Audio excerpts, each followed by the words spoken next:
¿Qué tal? La idea de hoy es armar juntos una especie de guía de estudio sobre los cimientos de la política.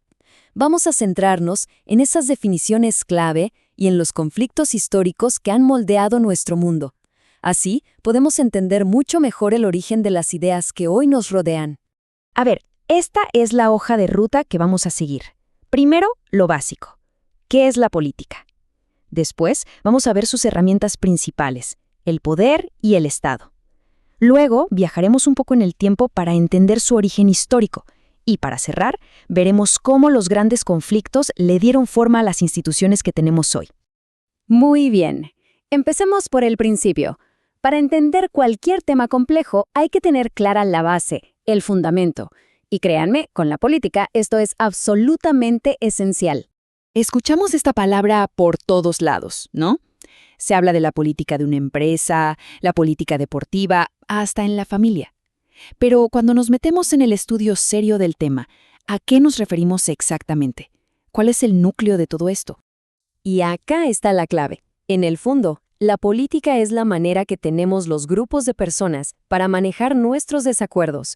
Y ojo con esto, el punto crucial es que el resultado son decisiones obligatorias para todos, nos gusten o no. Es básicamente el mecanismo que creamos como sociedad para no vivir en el caos. Ahora, para que esas decisiones obligatorias no se queden solo en el papel, la política necesita instrumentos, necesita herramientas.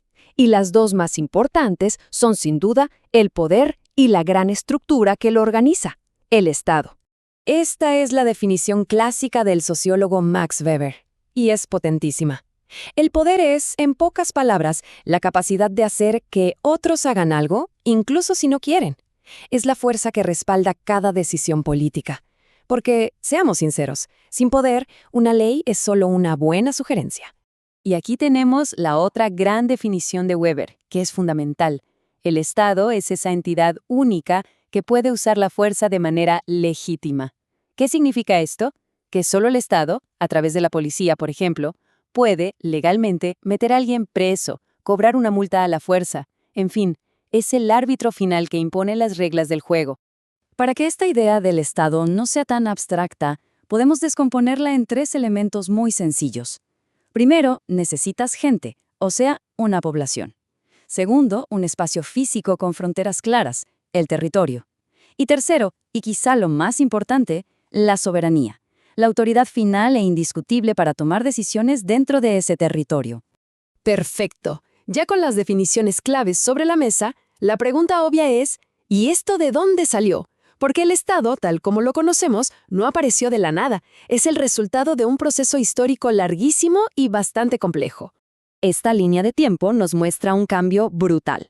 Pasamos de la Edad Media, donde el poder estaba todo fragmentado entre miles de señores feudales, a un momento clave, un punto de inflexión en 1648, la Paz de Westfalia.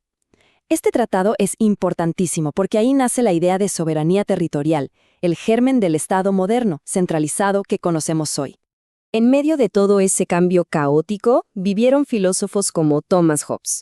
Él básicamente argumentaba que para escapar de la guerra constante y la anarquía, la gente tenía que ceder parte de su libertad a una autoridad central y poderosa, el soberano. Esta idea fue clave para justificar por qué era necesario concentrar todo ese poder disperso en el nuevo Estado. Y esto nos lleva a la parte final, y para mí la más dinámica de todas. Porque una vez que se creó este Estado centralizado y poderoso, surgió la gran pregunta, ¿ok? ¿Y cómo se debe usar todo ese poder?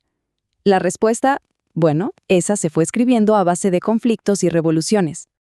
Aquí vemos el choque de 2 ideas monumentales. Por un lado, el absolutismo, donde el poder del rey era total, su palabra era la ley y la gente era simplemente súbdita. Pero frente a eso, revoluciones como la inglesa, la estadounidense o la francesa pelearon por una idea radicalmente distinta: el Estado liberal. La idea de que el poder debe estar dividido y limitado por una constitución, que la ley debe proteger los derechos de las personas y que un súbdito ahora se transforma en un ciudadano, con derechos y deberes. Entonces, el punto crucial es este: entender la enorme diferencia entre ser un súbdito y ser un ciudadano, o entre un poder absoluto y un poder limitado, no es solo una lección de historia. Es literalmente entender el ADN de nuestras sociedades y el lenguaje de los debates que tenemos hoy mismo sobre libertad, seguridad, los límites del gobierno y los derechos de cada persona. Y para terminar, les dejo una pregunta para pensar. Si la lucha entre la monarquía y el parlamento, o entre el súbdito y el ciudadano, formó al Estado de ayer, ¿cuáles son las grandes tensiones que están moldeando al Estado de hoy y del mañana? ¿Será la globalización contra el nacionalismo? ¿La privacidad contra la seguridad digital? La historia, como ven, no se ha detenido. Las respuestas se están escribiendo ahora mismo.